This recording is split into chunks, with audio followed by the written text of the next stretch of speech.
নমস্কার বন্ধুরা। তো আজ আমি তোমাদের শেখাবো নিরামিষ মোচার ঘন্ট, একদম কম খরচে কম তেল মশলা দিয়ে দারুণ স্বাদের এই রেসিপিটা। তো চলো দেখো, এর জন্য লাগবে আমাদের হচ্ছে মোচা। তো মোচার এই ফুলগুলোকে আমি ছাড়িয়ে নিচ্ছি, আর সবগুলো আমি ছাড়িয়ে নিয়েছি। আর মোচাটার ফুলগুলো কিভাবে ছাড়াতে হয় দেখো, একটা ভিতরে শক্ত লম্বা দণ্ডর মতো থাকে, সেটাকে ফেলে দেবে, আর একটা নখের মতো অংশ থাকে, সেটাকে ফেলে দেবে। তো এভাবেই আমি সব মোচাগুলোকে দেখো ছাড়িয়ে নিয়েছি, মোচার ফুলগুলো। আর তারপরে ভালো করে কুচি কুচি করে কেটে নিতে হবে, যে যাতে পারবে। আমার বটি দিয়ে সুবিধা হয়, তাই জন্য আমি বটি দিয়েই কেটে নিচ্ছি। দেখছো আমি জিরি জিরি করে কেটে নিয়েছি। তো সব আমি এভাবেই কেটে নেব।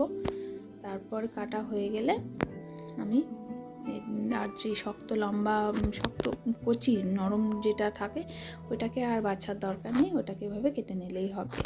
আর তারপরে আমি দেখো হলুদ আর লবণ জলে এই মোচাগুলোকে আধ ঘন্টা মতো ভিজতে দেবো।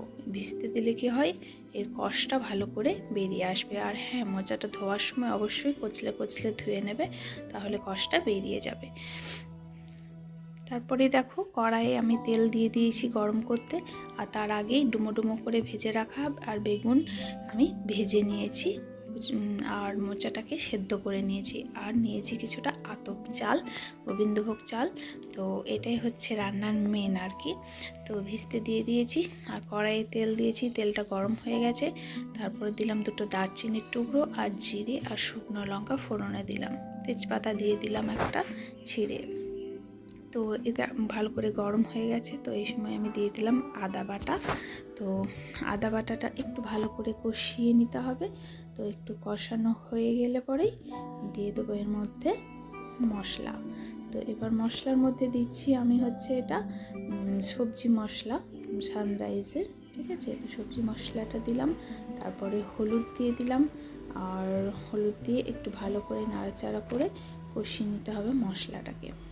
তো মশলাটা আমার কষানো রেডি হয়ে গেছে। তো এই পর্যায়ে দিয়ে দিলাম আমি এবার সেদ্ধ মোচাটা।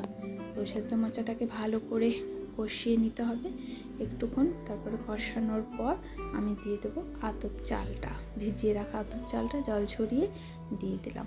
তো সেটাকে কিছুক্ষণ নাড়াচাড়া করে নেব। তো নাড়াচাড়া করে ভালো করে মিশিয়ে নিয়ে একটু কষতে হবে ভালো করে। তো কষিয়ে নেওয়ার পরেই আমি দিয়ে দিচ্ছি দেখো ভেজে রাখা আলু আর বেগুনটা অপশনাল, যার ইচ্ছে হবে সে দিতে পারো, আর নইলে নাও দিতে পারো, না দিলেও চলে। তো বেগুনটা দিলে একটু গাঢ় টাইপের হয়। তারপরে আমি একটু কষিয়ে নিয়ে দিয়ে দিলাম এবার লবণ। আর লবণ দেওয়ার পরে আবার ভালো করে একটু কষিয়ে নিতে হবে, কারণ রান্নার মেন হচ্ছে কষানোটাই, ঠিক আছে। যত বেশি ভালো করে কষবে রান্নার টেস্ট ততটাই বাড়বে। তো দেখো আমি ভালো করে কষিয়ে নিয়েছি। তো আমার ভালো করে কষানো হয়ে গেছে। এই পর্যায়ে আমি দিয়ে দিলাম এবার জল, পরিমাণ মতো জল দিয়ে দেবে। আর জল দেওয়ার পর ঢাকনা দিয়ে ঢেকে দেবে। তো আমিও ঢাকনা দিয়ে ঢেকে দিলাম। তারপরে ঢাকার আগে একটু মিষ্টি দিয়ে দেবে, একটু চিনি দিয়ে দেবে, তারপরে ঢেকে দেবে। তো আমি ঢেকে রেখেছিলাম কিছুক্ষণ। দেখো ঢাকার পরে আমি দেখছি এবার কেমন কতটা সেদ্ধ হয়েছে কিনা, আলুগুলো সেদ্ধ হয়েছে কিনা দেখে নেবে। তো আলুগুলো দেখো সেদ্ধ হয়ে গেছে। তো এই পর্যায়ে আমি দিয়ে দেবো এবার গাওয়া ঘি। তো আমার বাড়ির তৈরি গাওয়া ঘি, যদি কেউ দেখতে চাও কীভাবে ঘি বানাই সেই রেসিপিটাও তোমাদেরকে দেখাবো, কমেন্ট করে জানিও। আর একটু গরম মশলা চাইলে দিতে পারো। তো ঘিটা দেওয়ার সঙ্গে সঙ্গে ঢেকে দেবে আর গ্যাসটা অফ করে দেবে। এইভাবে মোচার ঘন্ট বানালে বারবার বানাতে ইচ্ছে করবে আর খেতে ইচ্ছে করবে।